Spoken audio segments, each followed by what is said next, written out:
Ask मुफ्ती तारिक मसूद। नाबालिग बच्चे का तरावी पढ़ाना या सुनना। नाबालिग बच्चों के पीछे तरावी का क्या हुक्म है? नीज क्या छोटा बच्चा तरावी में सामे बन सकता है? सामे बन सकता है, इमाम नहीं बन सकता, बशर्ते के यानी बहुत छोटा बच्चा ना हो, यानी सभी मुमय्यज़ जिसे कहा जाता है, 7 साल से उम्र ज़्यादा हो तो ऐसा बच्चा सामे बन सकता है, लेकिन इमाम नहीं बन सकता नाबालिग बच्चा। हाँ, नाबालिग बच्चा नाबालिगों का इमाम बन सकता है। घर में बच्चे जो कुरान हिफ्ज़ कर लेते हैं तो उनको चाहिए कि घरों में तरावी पढ़ाएं, छोटे बहन भाई उनके साथ खड़े हो जाएं जमात में, तो उनका कुरान भी मुकम्मल हो जाएगा। लेकिन बालिगों को नमाज पढ़ाने के लिए इमाम का बालिग होना भी ज़रूरी है। क्या औरत दीगर औरतों को तरावी पढ़ा सकती है? अगर हाँ तो इसका तरीक़ाकार बता दें। नींद अगर पीछे लड़का भी खड़ा हो जाए तो क्या हुक्म होगा? बिनते नसीर लाहौर से। औरत की इमामत में अगर लड़का पीछे खड़ा हो जाए तो उस लड़के की तो बहरहाल नमाज नहीं होगी, क्योंकि मर्द को तो मर्द ही इमामत कर सकता है, लेकिन औरत की इमामत करे तो हमें इस बारे में एक रिवायत हज़रत आयशा से मिलती है, लेकिन असलाफ ने ना उस पर अमल किया, ना हमें कोई नबी सल्लल्लाहु अलैहि वसल्लम से उसकी कोई हौसला अफजाई मिली, और ना किसी फ़क़ीह ने इस अमल को पसंदीदा अमल करार दिया।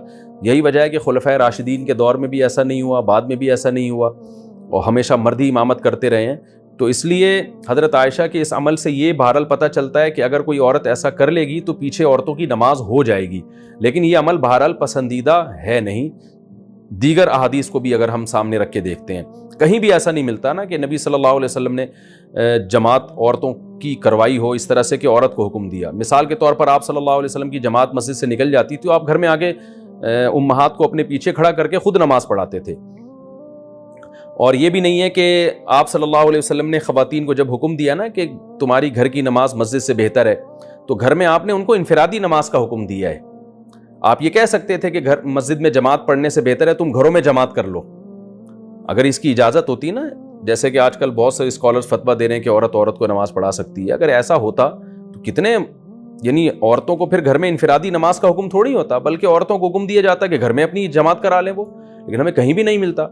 तो सिर्फ एक हदीस को देख के कभी फैसला नहीं किया जाता, बाकी भी तमाम अहादीस को देखा जाता है। तो उन तमाम अहादीस को देख के फ़ुक़हा ने जो इस्तिदलाल किया वो ये है कि अगर औरत को नमाज पढ़ा दे तो नमाज हो तो बहरहाल जाएगी, लेकिन ये अमल बहरहाल मकरूह और नापसंदीदा है, ये काबिले तरगीब अमल नहीं है। इसलिए ख़वातीन को चाहिए कि वो इनफिरादी नमाज पढ़ें, जमात से पढ़नी है तो मर्द को इमाम बनाएं, उसकी इक़्तिदा में नमाज पढ़ें।